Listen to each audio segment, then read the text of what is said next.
ಉಪಯೋಗಿಸುವಂಥದ್ದು. ಕರುಳನ್ನೇ ಬಗೆದು ಅವರಿಗೆ ಹಾಕುವಂಥದ್ದು. ಇವನ ಜನಿವಾರ ಹೇಗೆ ಅಂತ ಹೇಳಿದ್ರೆ ಬಲದಿಂದ ಎಡಕ್ಕೆ, ಅದು ಕರುಳನ್ನೇ ಜನಿವಾರವನ್ನಾಗಿ ಮಾಡಿದ್ದಾರೆ. ಇನ್ನು ಕೈಗೆ ನಾವೆಲ್ಲ ಕೈಗೆ ಪವಿತ್ರವನ್ನ ಹಾಕ್ತೇವೆ. 2 ಹೆಸರಿತ್ತು, 3 ಹೆಸರಿದ್ದು ಸಾರ್ಥಕಾಲಕ್ಕೆ, 4 ಹೆಸರಿದ್ದ ಅದೆಲ್ಲ ಕಡೆಗೆ. ಇವ 4 ಹೆಸರಿನ ದರ್ಬೆಯ ಬದಲಿಗೆ ಜಠರದ ಕರುಳನ್ನು ಉಪಯೋಗಿಸುತ್ತದೆ. ಇನ್ನು ಆಹುತಿ ಕೊಡುವುದಕ್ಕೆ ಇವರ ಕೈಗಳನ್ನು ಅದಕ್ಕೆ ಪ್ರಶ್ನೆಗಳನ್ನಾಗಿ ಹೋಮಕುಂಡಕ್ಕೆ ಇಟ್ಟಿದ್ದಾರೆ. ಕೈಗಳನ್ನು ಕಡಿಯುವುದಿಲ್ಲ, ಯಾಕೆಂದ್ರೆ ಅದು ಗುಣ ಸಿಗುತ್ತೆ. ತಲೆಯನ್ನೇ ಆಹುತಿ ಕೊಡ್ತಾ ಇದ್ದಾನೆ. ಒಂದೊಂದೇ ತಲೆಯನ್ನು ತಲೆ ಪುನಃ ಬಿಡುತ್ತದೆ. ಈ ರೀತಿಯ ಅವನ ಉಡುಗೆ ಯಾವುದು ಅಂತ ಹೇಳಿದ್ರೆ ಕರಿಯ ಆನೆಯ ಚರ್ಮ, ಅದನ್ನೇ ಉಡುಗೆಯನ್ನಾಗಿ ಮಾಡಿಕೊಂಡು ಬೇಕಾದಷ್ಟು ಅಕಲ್ಪನ ಮಂತ್ರ ಪ್ರಯೋಗ ಶುಕ್ರಾಚಾರ್ಯರಿದ್ದಾರೆ, ಅವರು ಮಂತ್ರ ಪ್ರಯೋಗವನ್ನು ಮಾಡ್ತಾ ಇದ್ದಾರೆ. ಈ ಅವಿಚಾರ ಯಜ್ಞ ಮಾಡುವಂತ ವಿಚಾರ ರಾಮಪಾಳೆ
ಅದರ 2 ರೆಕ್ಕೆಗಳಲ್ಲಿ ಗರುಡ ಮತ್ತು ನಂದಿ.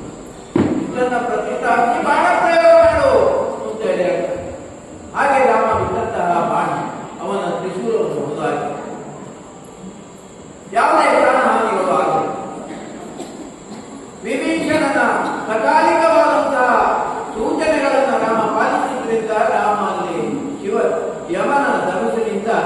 ಯಮನ ಆಯುಧದಿಂದ ಪ್ರಾಣವನ್ನು ಉಳಿಸಿಕೊಳ್ಳುವುದಕ್ಕೆ ಸಾಧ್ಯ ಇಲ್ಲ.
ಆಗ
Siriya Bhaya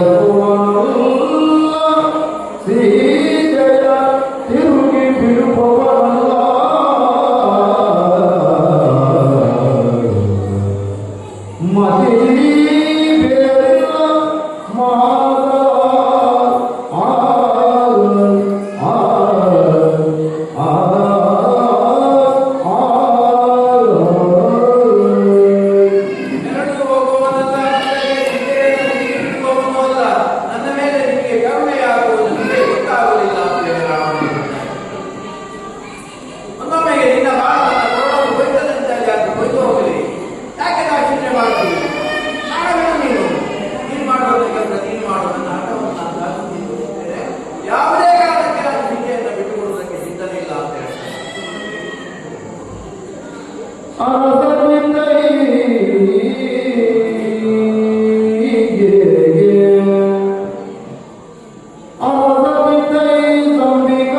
ವಿಭೀಷಣ ಇರ್ತಾನೆ, ಅವನನ್ನು ಹಾಗೆ ಕೊಲ್ಲುವುದಕ್ಕೆ ಸಾಧ್ಯ ಇಲ್ಲ.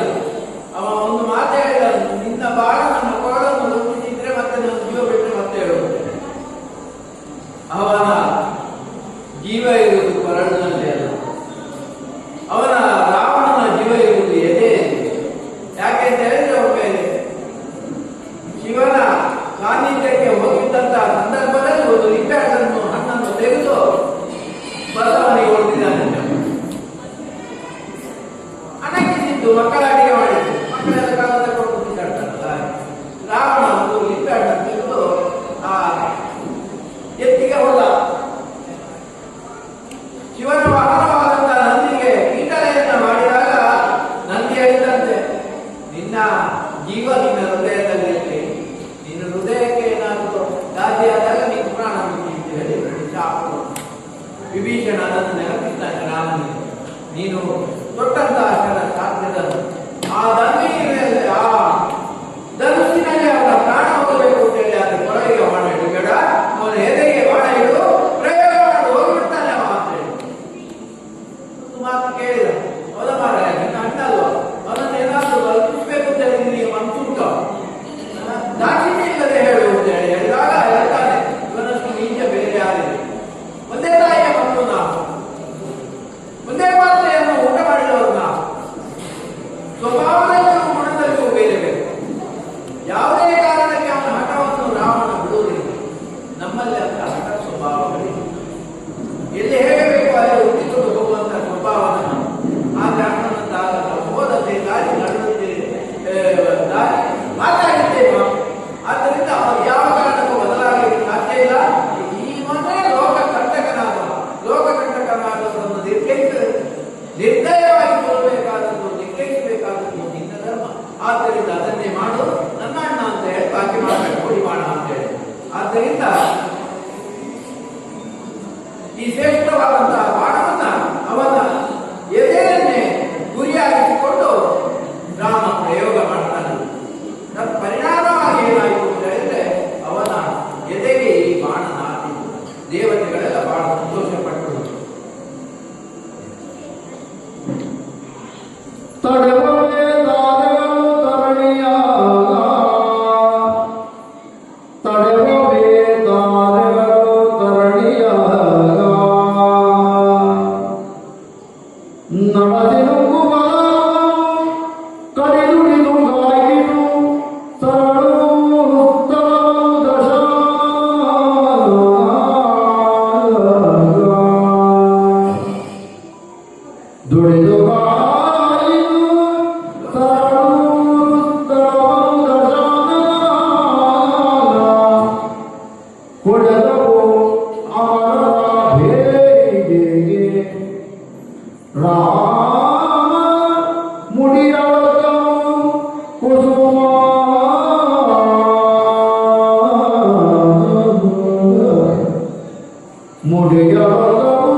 ಮಂಗಳವಾದ್ಯ ಆಡುವುದಕ್ಕಿಂತ ಮುಂಚೆ ಶ್ರೀನಿವಾಸ ಕಾಳತು ರಚಿಸಿದ ಒಂದು ಭಕ್ತಿಧಾಮ ಜನಮೋನೆ ಶಿವಶಂಕರಾಚಾರ್ಯರು ಅವರ ಶೈಲಿಯಲ್ಲಿ ಆಡಿದ್ದಾರೆ.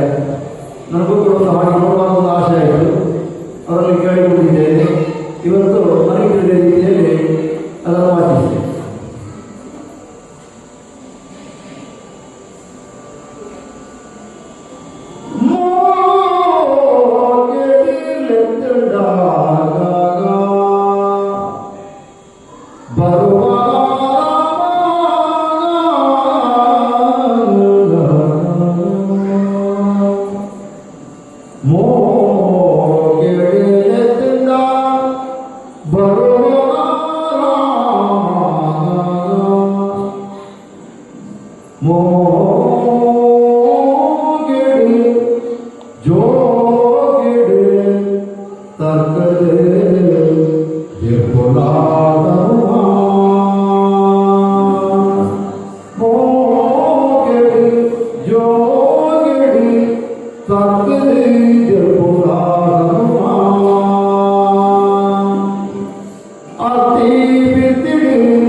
ಮಂಗಲೋ ಜಯ ಮಂಗಲೋ ಮಂಗಲೋ ಮಧುರ ಗಣಪತಿಗೆ ಜಯ ಮಂಗಲೋ ಮಂಗಲೋ ಶುಭ ಮಂಗಲೋ ಕಿರುಪುರೇಶ್ವರಗೆ ಶುಭ ಮಂಗಲೋ ಶುಭ ಮಂಗಲೋ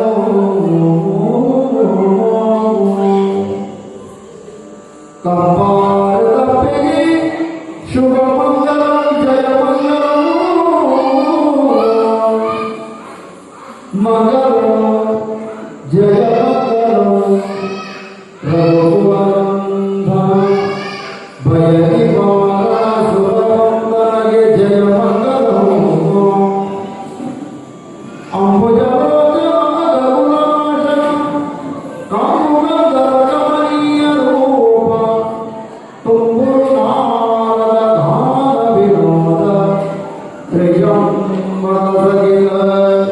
ಜಯ ಮಂಗಲೋ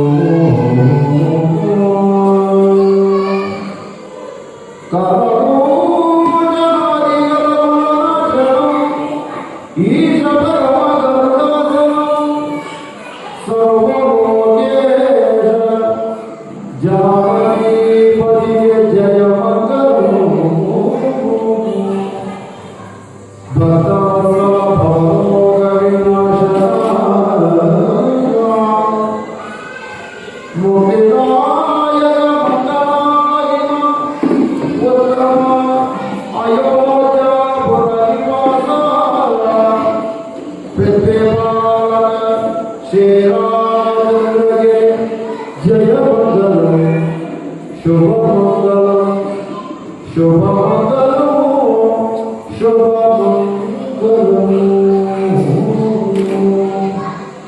ಪ್ರಭು ಶ್ರೀರಾಮಚಂದ್ರ ಪಾಲಕರಿಗೆ ಬಹುಮಾನಿ ಮಂತ್ರ ಹನುಮನ ಪಾಲಕ್ಕೆ ಗೋವಿಂದಾರಿ ಗೋವಿಂದ ಇದು ಮಹಾದೇವನ ಪಾದಕ್ಕೆ ಗೋವಿಂದಾರಿ ಗೋವಿಂದ ಶ್ರದ್ಧಾಭಕ್ತಿಯಿಂದ ಕೇಳಿದಂತ ಎಲ್ಲ ಭಕ್ತರಿಗೆ ಹೃತ್ಪೂರ್ವಕವನ್ನು ನನಗೆ ಹೃತ್ಪೂರ್ವಕವಾಗಿ ಮಾತನಾಡುತ್ತಾ ಈ ಮಾತನ್ನು ಎಲ್ಲರಿಗೂ